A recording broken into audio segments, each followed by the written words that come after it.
Hello, this is Marsha Lecour, Marsha's Moments with Men, and today I have a very special guest, Mr. James MacNeil. I would say he's in the house, but I would say basically, literally, he is in his vehicle. So, James, how are things with you as you're on the road there? Things are magnificent. I was so excited to have the honor of coming back on your program. Marsha, you interview everyone, all the biggest names, all the most powerful people. Your interviews are captivating, and I'm honored to be a part of it. So thank you, thank you, thank you, thank you. Thank you so much. So, listen, why don't we jump right in? Tell us about the work that you're currently involved with and the work that you're doing. Are you aligned with your passion and purpose? I love it. Thank you. Yes, I do feel aligned with my passion and purpose. My role for the last 26 years has been as a knowledge for profit professional, a thought leader, a motivational speaker, a corporate trainer, a writer, a coach, a consultant, and raising up the next generation of the same.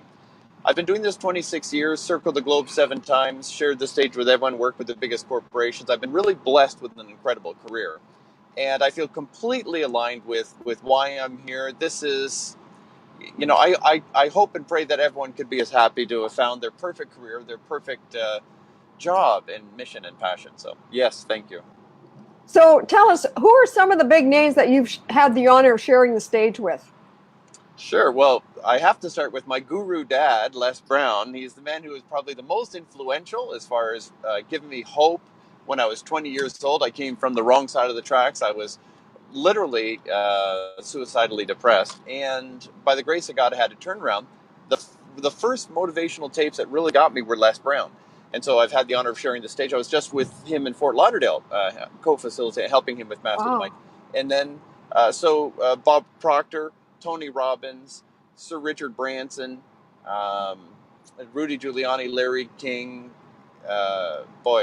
just about everybody, just about all the big names as far as billionaires and speakers I've had the honor of sharing the stage with and quite frankly working with. Oh, I just thinking Chicken Soup for the Soul, Mark Victor Hansen and Jack Canfield, Harv Eker, uh, and of course Raymond Aaron, my mentor as far as the speakers. So yeah, lots of cool people. Well, you've really had a vast opportunity of experience with big top leaders globally who have global influence around the world. Um, Amen, sister.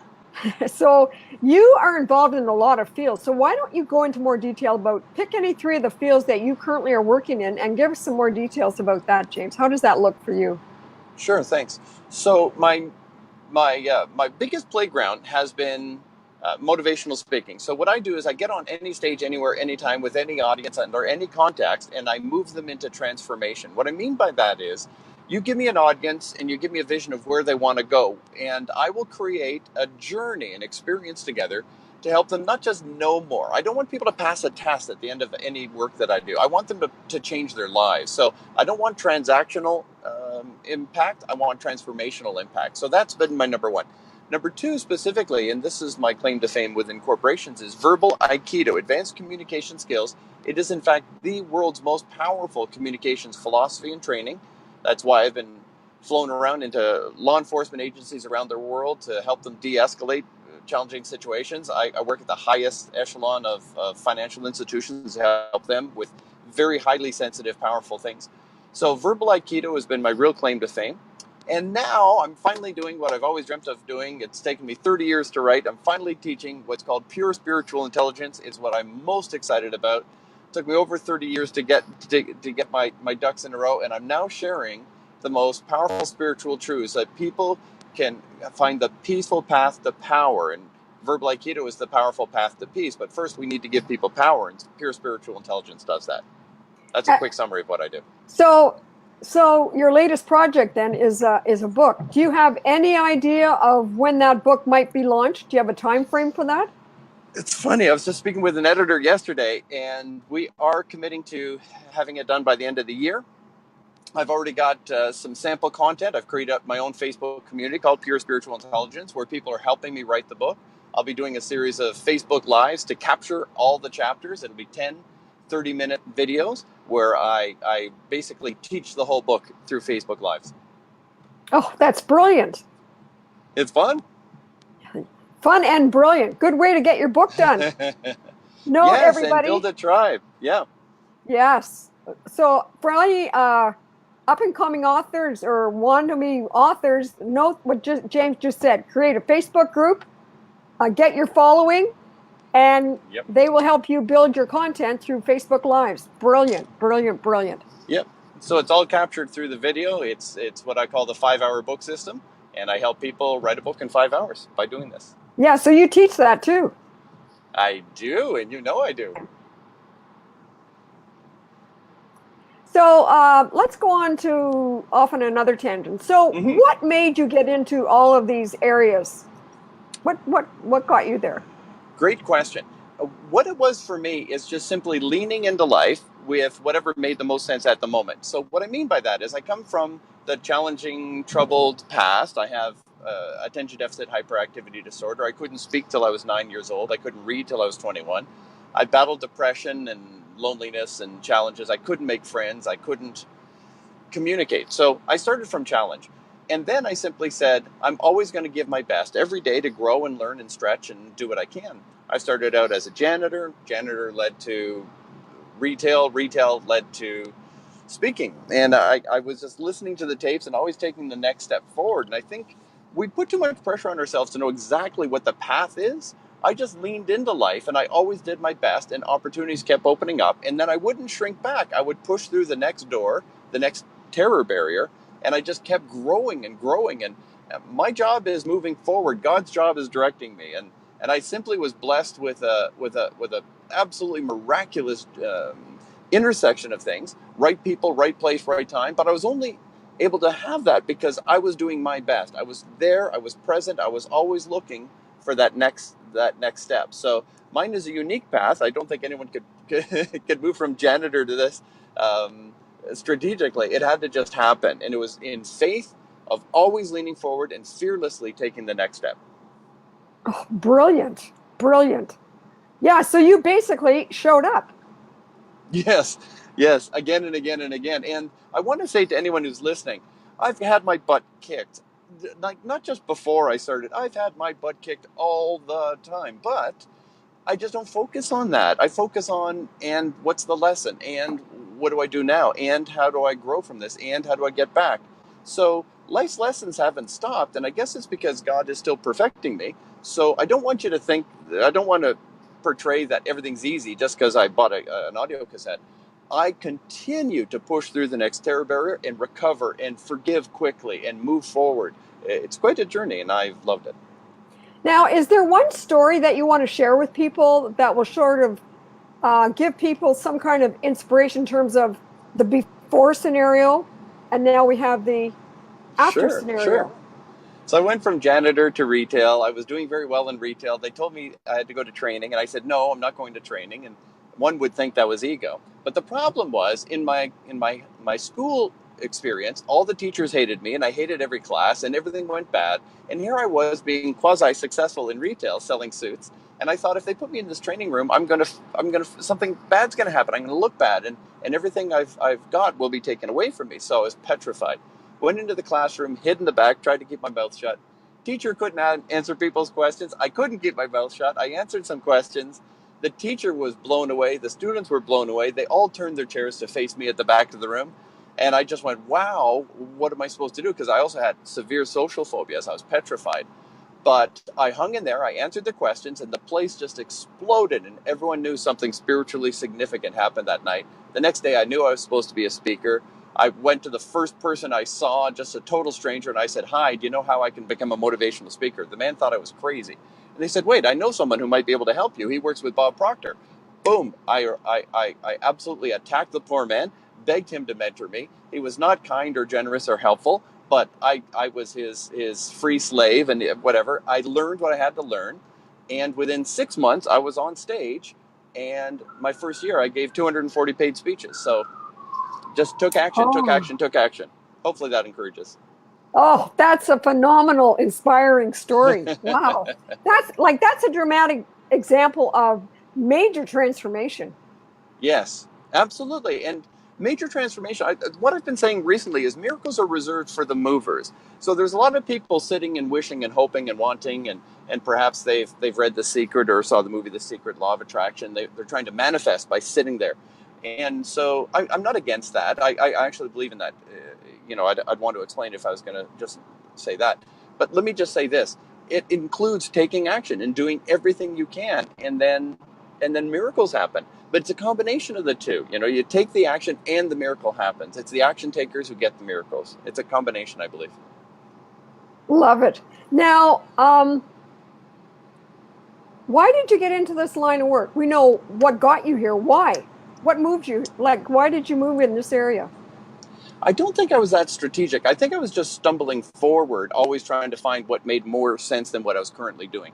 But once I got into this field and I knew I could own a stage, I could move people, I could captivate, I could whatever.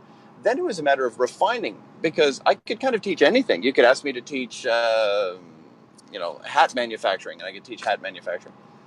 So I needed to lock onto what message matters to me, and then it was born from my own pain, which almost every great guru, their genius is born from their pain. I couldn't make a friend. I'm now one of the highest paid experts on rapport. I couldn't communicate. I'm now one of the highest paid communicators. I teach people how to be speakers and authors and coaches. I basically said, I don't want anyone to suffer the way I suffered. And I was motivated to really hit the points of need that I felt and find those people who resonate with that and serve them. And now I'm doing that in the spiritual sense of I was spiritually seeking, and now I'm helping people find their spiritual journey without religious fear, without religious connotation. And so it's just born from pain. And it was more and more that I find my message and my thinking around what did I need and what do I want to make sure everyone else has.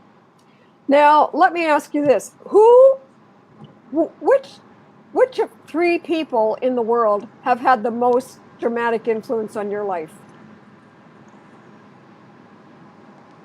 Well, I have to go with the spiritual for one. I have to say God, and that's my own term. Well, no, I'm not the only one who uses it, but source energy, source love, the universe, infinite intelligence, and for me, God. I really believe that God is my number one everything from why I exist to everything else. So I can't not say that.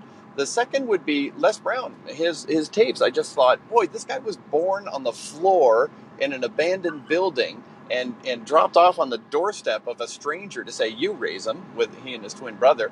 He was labeled educably mentally retarded. I'm just like, I know I'm white and he's black, but I swear we're twins. I swear he's my dad. And so he's been an incredible, visionary for me. But it was through his tapes. We only met a few years ago when we finally shared the stage. This is a 26-year journey, 30 years of listening to him.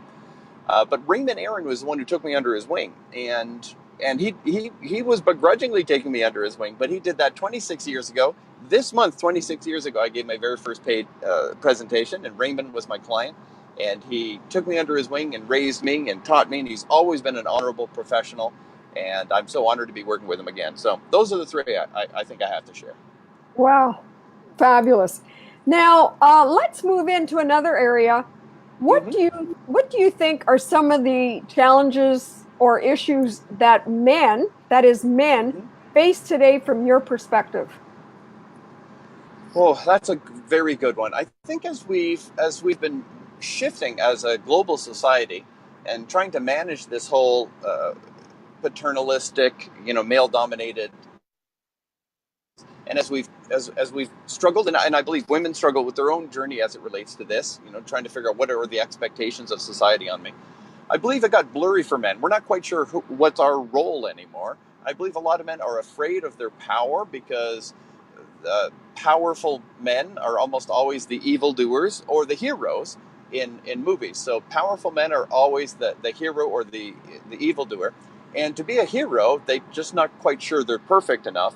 And so men aren't quite sure what their role is. They're afraid of their power. They're also afraid of any effeminate traits that they might have. The human mind is wired in such a way that there's a general distinction between male and female in various ways.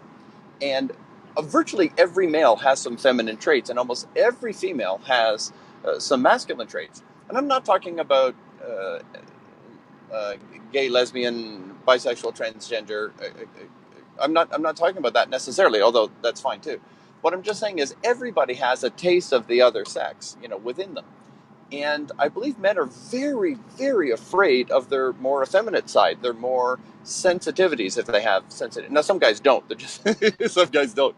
But the men who do have some feminine traits in their mind, they're very afraid of that. So I would say, if I was to talk about the challenges of men, number one, why do we exist? What's unique about us? What is our expectation? Number two, how do I deal with my power? Because I'm not sure if that makes me a good guy or a bad guy. So if I just hide it, I stay out of trouble. And then third, what do I do with these feminine traits, these things that don't seem very manly? I'm afraid of acknowledging them because what does that mean about me? So I think those are three challenges that jump to mind for me. Okay, great. And now, what is one powerful tip that you want to leave for the male audience from your perspective? One powerful tip. One powerful tip. I would say to my male friends watching, you are perfect. How you are is perfect in your actual design. Your ego, not so perfect, yours and mine. I believe you are perfect in your design. Your masculine traits, your quest mindset, you want to slay the dragon, you want to go conquer Earth, you want to be the king, you want to have a queen, you just want to win. You want to be the man who takes care of things. I want you to know that that's good and right and righteous and beautiful. Your feminine traits are also perfect. That they're not wrong. They're not misplaced. And then I would just say, don't be afraid to be you. Don't be afraid to be you. We want to be moral, of course, at all times. But anything immoral about us is who we are. If you believe there's anything truly negative about yourself, it's either not true or not negative. So if there's something about you that you think that's not good, then that's not you. So the pure, the loving, the strong, the all of those elements about you, those things are pure and good and to be expanded and exposed. Let the world see your power. Let the world see your sensitivities, if there are some, right? And it's perfect. How you are is how you are supposed to be. And I would encourage you not to be afraid of your power or your sensitivities. You're perfect. Wonderful. Now, how can people get in touch with you if they want to work with you? Sure. Well, there's two things. One, I just set up that Facebook group, so I invite everyone to come. You'll get a taste test, a precursor of all the spiritual intelligence information. So go to in Facebook. If you're in Facebook, look for the group called Pure Spiritual. Then that's me, and I will approve you. Just ask for an invite or ask to join. That's one way. The other way is just go to jamesmacneil.com, and you can register for a free copy.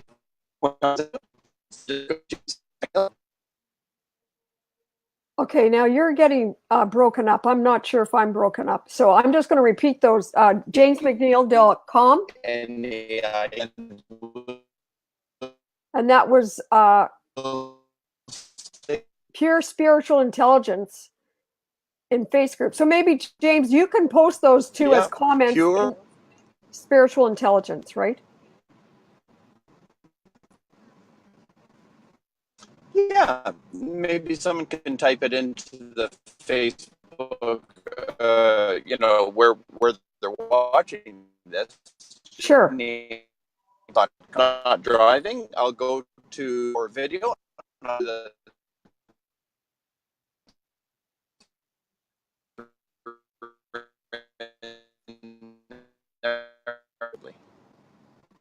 Okay, we lost you there for a minute. We lost you. Yeah, so go back, rewind maybe 3 sentences. So if someone can type whatever the best you've got from me here as far as jamesmacneil.com and Pure Spiritual Intelligence Group on Facebook, I will go in and I'll make sure that it's accurate when we're done the talk and when I'm not driving. Okay, great. Listen, James, I want to thank you very much for joining us here today. And again, that's jamesmcneil.com and Pure Spiritual Intelligence on Facebook. And somebody will put those links in those 2 items in the comments section. So, James, all the best to you and have a safe drive. Blessings. Thank you so much, Marsha. Thank you, everyone, for watching. I hope we stay in touch. Okay, bye for now.